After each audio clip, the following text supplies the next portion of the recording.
Fourth. Okay. Yeah. When you get over a certain age, it's hard to remember the first 10 numbers. This is Joe Bryan and Tony Foster. We're doing our podcast from the Beachcomber Studios in lovely Palm Beach County on the ocean.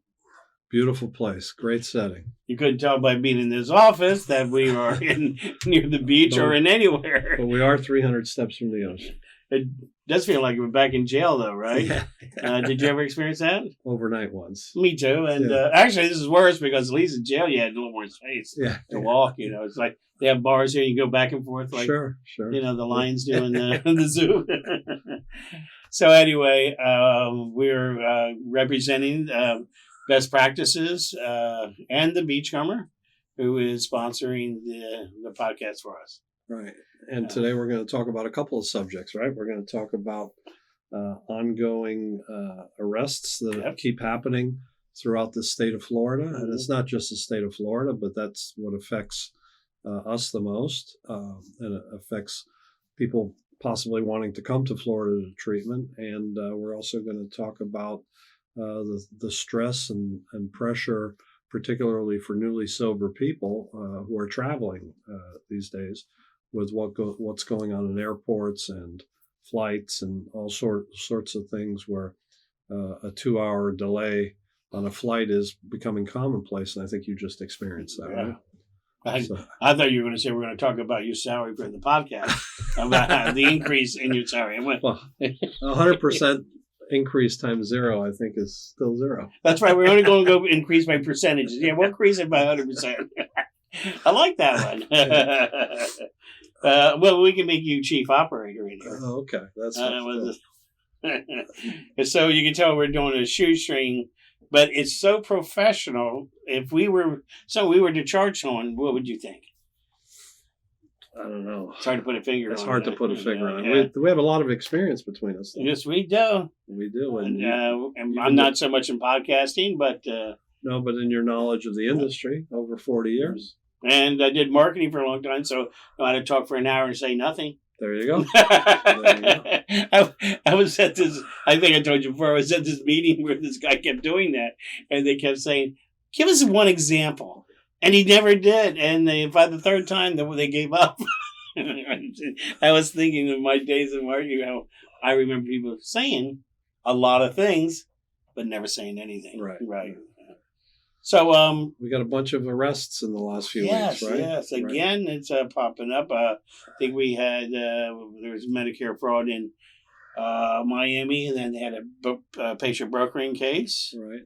And what was the third one? I think it was a doctor. Yeah, excessive urine tests, I think, was that's one. Right. I did send you a link on that one. Yeah, and it's I'm happy to see that that's still being strictly enforced and people are getting caught.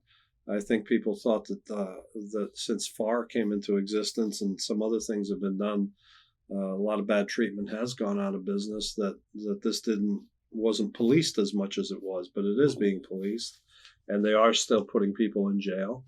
And I think for somebody like us and people that promote proper treatment, I think it's good for us. I think it shows us to be on the right side of history by just continually doing the right thing and putting the patient first.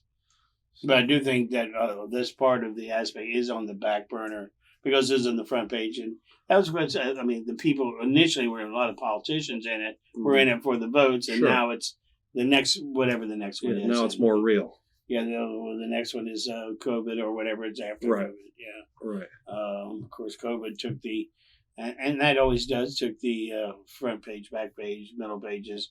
So a lot of things got lost during COVID, I would say. Yeah.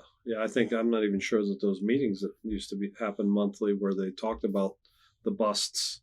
I remember the most infamous bust down here when a sober home operator got his door broken down actually took place while I was in one of those meetings, and we were all watching it on our phones, which I think is a very sobering, no pun intended, sobering thing to watch. Yeah, that was the Sober Houses Task Force, right? Yes, exactly. Yeah, Sober Houses Task Force was involved. They had the State Attorney General. Right, and then, of course, I know they just started doing the live coalition meetings, and I think they're meeting at the Hub. The Hub. Are you familiar with the Hub? No, no. Yeah. The Hub is right there next to Central House. So it's a nice place for people in recovery can go and relax. I think they have computers there with snacks, but it's comfortable and it's right next to Central House. And I think you can do your emailing out of there and some other things. Wow. Yeah, and they have the best part is they have some. Even I think they have cappuccinos there. Wow. Okay. How bad could that place. be? Yeah. But and snacks. I think nobody's going to turn away from that stuff, right? Right. So yeah, they are still having some issues, and I think they need to do a lot more. Mm-hmm. There is a fentanyl roundtable coming up. They just moved it because, of course, fentanyl being the biggest issue out there. I think that's next month at the Palm Beach County, Broward County Library. Yeah. One of the things we're seeing in treatment is how much fentanyl is playing a big role in people coming into treatment. People who have been opiate users who are overdosing, not realizing what's in the drugs that they're using, and of course fentanyl is killing a lot of people and. We see people with multiple overdoses coming into treatment. Some others who are not wanting to get that far and coming to treatment as they see all the fentanyl deaths going on. Yeah, and I was talking to a friend of mine who owns he works for a company that owns 15 programs, and he noticed in his programs that the addiction to drugs, they were not getting as many in, and his theory was that, well, one is some of the people have died that have been doing drugs. Two, some people were moving away from going to alcohol because their alcohol related admissions were way up. Mm-hmm. And then three is that some people have gone to Suboxone instead of getting off. So, and he thought the Suboxone was a big part of his not having as many admissions of drug-related individuals. Yeah, and I see the extra alcohol. It used to be that we were maybe a quarter alcohol primary, and now we're about half. Yeah, it'd be interesting if they could do some official. I'm sure that what's that company? They actually you have to fill in forms and say how many people have this addiction. I can't think of the company. Is that Nate? What's that? NADAC? Company? Not NADAC. What's the other one that does a lot of that general information? But it's there because we have to do it all the time. Well, I do know that there's a study out that says alcohol is still by far the number one killer. 5 times as many people die of alcohol related issues as all other street drugs combined.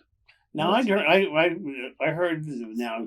Because I think it's 80,000. There's nothing. We're not saying it's a small amount, but the size of Daytona was for alcoholics dying, and my understanding is drugs went up now, over 100,000 to 120, 130. Yeah. And I don't find. I was wondering. I haven't read that it passed because it seems like it has. Yeah, I think it has too. I think it has too, but alcohol is just. It's steady, but I'm curious if that did happen because I'm hearing. The numbers are way up since fentanyl got involved in this and of problem. Course, cigarettes are worse than everything. That's 5 times as much as alcohol. Is it really? Yeah. Because I know cigarettes is down. I mean, so what is it, 10% or less? Small percentage. The last I saw was 12, but I don't know what it is. Small. Yeah. I remember the 50s, every movie, every TV show, everybody was smoking and drinking, right? Yeah. Mad Men, right? Exactly. They were chain smoking in that and chain drinking. Right. So do we still on the same topic or do we move? I think we're kind of on the same topic. I think it's probably time to talk about our other topic. And remind me about that because, I have airport travel, airline travel, and the stresses going along with that. You want to tell us what happened with you in the last few days? I was supposed to go to New York. It was on the 4th, and I got to the airport because, unfortunately, I get there early. I don't know why anymore. But the plane was late. They must have pushed it back 4 times. Finally, I said, I'm leaving. I'm going home. It was in West Palm Beach. They told me the flight was going at 1, and we got to the airport, I think, at 3. Wow. So we were there and we said, this is it. I'll go home. And then, I don't know, but I'm not getting my money back. I don't care. Yeah. So, we tried again, and I left on Saturday, and I got this the plane's late. And I go, gosh, I hope it's not doing it. So fortunately, we got out only an hour and a half late. But coming back, we get there early to LaGuardia, and supposed to leave at 7, and we didn't leave till almost 11. Wow. Landed, and this is last night. So see, I'm pretty up. Huh? Yeah. I landed around 2:00. Wow. So this is me with very little sleep, and I didn't even have coffee yet. Well, really? Wow, that's unusual. Yeah. Well, we always talk to patients when they're leaving, even if alcohol is not their primary thing, God, yeah. and then if they're flying out, how careful they need to be in airports, and with the stress of planes being late, and I know for me when I was drinking, I almost went to the airport to drink. It's almost my purpose, so. The airport bars, the airline clubs, those kinds of places are bad places for us and our patients. Right. And so when they're headed home, we often send them to the airport with a plan of calling us when they get there and keeping us up to speed as to what their status of their flight is, and keeping them busy so they don't get bored and decide to walk into a bar. That's a really big concern. Definitely check your plane if you can. See, I go to the airport and I get on my phone and play solitaire, and I got gin on there and chess, so sure I entertain myself for a while, and it doesn't bother me as much as it used to. Mm-hmm. And like I said Saturday, I said, all right, I'm tired of waiting, and I left. Right. Yeah. It's just such a trigger. Yeah. Right. I used to be that way. I don't know what happened, but I finally got to the point, well, it goes, Yeah. I'm not a fan of flying anyway.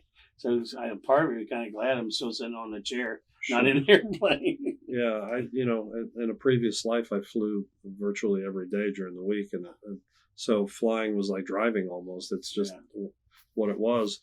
And it was an opportunity to get away from the world. Mm-hmm. And unfortunately drink. Yeah, unfortunately, yeah. So I think the hardest part is coming back. Not going. For me, it wasn't going. Coming back is the hardest one. Yeah. Well, you're coming back you have to get back to work, and I have kids, dogs, house needs to be cleaned. Yeah. So I'm more stressful coming back to, and both times coming back was the most delayed. Sure. Yeah. Sure. Yeah, and there's also the stress of it seems like every flight is completely booked. Yeah. Right. Yeah. And the services you get on a plane anymore, are virtually nothing. So there's a lot of stress, and it seems like alcohol is the one thing that does always get served. Yeah. Well, I'll tell you one thing. In LaGuardia, I saw a meditation room. So wow. It was in C. What do you call this? Concourse. Concourse, yeah. Over there by, because I had to walk around and investigate what's going on. But it was over there by 46. I think it was, and it's the first time I've seen that. Meditate. They just remodeled LaGuardia. It's a nice airport, nice restaurants. They have seats all over the place, so you can go to areas and just sit down and read your book or whatever. It's like it's a glorified mall, of course. Sure. Lots of shopping, but they had these areas where you could sit, and actually they had some areas where they had like couches, and I sat on one and fell asleep, of course. Well, and some airports, I haven't seen them so much in the United States, but in Europe now have spas. Because they had one there. Did they? You're right, yeah. Yeah, that's great. So if you have the money and you're stressed out, go get that massage or whatever. Yeah, and in an airport, none of that is cheap, right? Well, probably not. Yeah. Well, then you can pay someone who's sitting next to you, give them $20, tell them to give you a good massage. Sure. And by the way, if you're in an airport and you're newly sober, or even if you're not newly sober and you've been sober for a while and you have the urge to drink, you can pick up the phone and ask for Friends of Bill. and every major airport will have somebody come to you and talk to you about sobriety and help you to not walk into that bar. So that's an important aspect that I think a lot of newly sober people don't realize. Mm-hmm. Sort of like if you're on a cruise, every cruise has AA meetings on it. You'll see in the schedule Friends of Bill, and those are AA meetings. So if you're traveling, there is always some way to try to avoid a drink. Yeah, you should maybe even schedule. They have meetings going all day long, right? Depending on how big the ship is, yeah. But at the very Well, least, no Zoom. I mean, in the United States, United States and all over the world. We have people from. I have a friend who runs a meeting on Thursday nights. Who gets people from Europe? He gets people from the Caribbean, and he does it here in Boca. So, definitely, if you're leaving treatment, maybe you should have a backup plan or a Zoom meeting if you're going to get stuck. Sure. Definitely, that's something we should incorporate. What do you think? Well, I mean, we do actually do something like that. There you go. They So, don't tell me everything. As part of the aftercare plan is a plan of what what to do meeting wise, and actually having a meeting every single day. So, well, why don't you give some steps if you get the urge and you're in the airport? What would you recommend? What is the protocol to lower your stress level? Well, I mean, if you can find a quiet space, if you meditate, that would be the ideal thing to do. You mentioned the meditation room. For me, who I've been experienced meditating for a long time, I can meditate in a stadium if I have to. But if you're new, go find a quiet place and just close your eyes and breathe deeply for 10 minutes, and it'll lower your stress level. I think one important thing in the airport to do is to try to stay busy. Go to the airport with something to do. You mentioned you play solitaire. I bring a book, and if I don't have a book, I go into the store and buy some newspapers or something. Just anything to keep me busy. Respond to your texts and your emails. But if I don't stay busy and I get bored, somehow that the sports that's going on the TV in the bar will call me into the bar. That always gets more. There's so many other games. There's gin. Sure. Whatever you play. There's cribbage. Sure. You can get whatever you want. And again, if you're really struggling, pick up the phone, the airport phone, and ask for help. And one thing that you have to learn in early sobriety is not to let the phone weigh 200 pounds. Right. You got to pick up the phone and ask for help, and not let your ego keep you from, staying sober and staying safe. Because the last thing you want to do is, to get drunk on the way home from treatment if that's what your travel is that day. We've heard of that happening. What about also is the gratitude list? Compared to how you're feeling now in your life now, compared to what it was before. And hopefully wherever you went to treatment, or even if you're not in treatment and you're early in sobriety, writing a gratitude list is always helpful because when you start doing one on a regular basis, I think you find out that what you're grateful for is much different than what you thought you were grateful for. For example, on my gratitude list, the kind of car I'm driving, the kind of watch I'm wearing, and how much money I have in my pocket never makes the list. In 20 years, it hasn't made it once. But my family and, things like that, my career maybe, my spirituality, my relationship with a higher power, those are the things that make my gratitude list. And by doing one on a daily basis, you get to see your own gratitude, and you almost become grateful for the gratitude. So please, try to do your best to, stay safe and have a plan when you get to the airport, whether it's reading, meditating, playing solitaire on your phone, doing sober related things, even paying bills on your phone. Responding to texts and email. Just stay busy. Staying busy is an important part of it. So. Well, the other thing, if you're at the airport, you're going to be a long time. Get your microphone set up or your phone set up and a camera, and start interviewing people in the airport. Ask them why they're there. Sure. Turn in a little comedy. You got to expand into that to get outside the box and have some fun. That'd be a lot of fun would be doing something like that, don't you think? Absolutely. And every time I go to the airport, I think about where, this mass of people, where are they all going? Right. They're going to 87 different places. And, I always find that very interesting. I'm sure we asked our technical genius who's not in camera, he would explain how one would do that. Is that right? Yeah. See, there it is. He said it. That's the first word he's spoken, huh? He does speak. And it's, you know what? Now we have to pay him. and the word is yes. We like that. We got to digress from what we were. I get what we were supposed to talk about, but we got to move it. Travel and airports. Yeah, we did talk about travel and airports. It was in there. That's correct. I didn't know we. Well, we're almost done with our show. Just get back to what best treatment practices is. One of the reasons we came up with best treatment practices was the first one. Was all the rest out there. Where can a family find a place to send their loved ones? That's what best treatment practices is hoping to be. Is hoping to be a place where we can put the treatment centers in there that a family could feel comfortable with, and they say what they do and do what they say. For example, if it's on their website, they do it. If they're a facility, they have all the things a facility is supposed to have. Sure. Such as toilet paper. You better hope they have that. But not just that, but everything matters. And that's why I mentioned toilet paper. I mean, everything matters in treatment. But if you don't have it, it affects how an individual will feel about that program. Sure. And the complaint I hear a lot from people who have been other places is, I only saw my therapist once in 28 days. Or in some cases, I hear I didn't see my therapist at all in 28 days. Or I saw him for 10 minutes.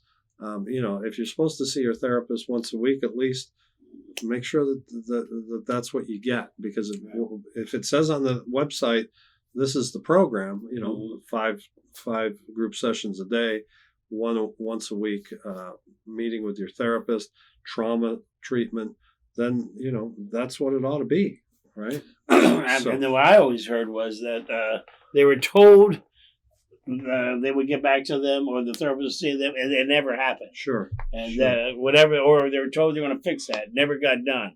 Sure. So, in a treatment, I keep telling people everything matters. So it's not. And so I'll go back to what car I drive matters. If I'm driving a Testarossa, my patients can't even afford a meal. It doesn't look right, which I don't own one anyway. But everything matters in treatment for our patients. Our objective is to get patients well. And whatever those means to do that, you do. And whatever means stop them from doing that, you shouldn't do. Right. So I couldn't own one if I wanted to right now, but it would not be right for me to own one and drive around here. Right. That's just a small example, but we have to live a lifestyle that hopefully that the patients can understand and believe in, because don't do as they say. What is it?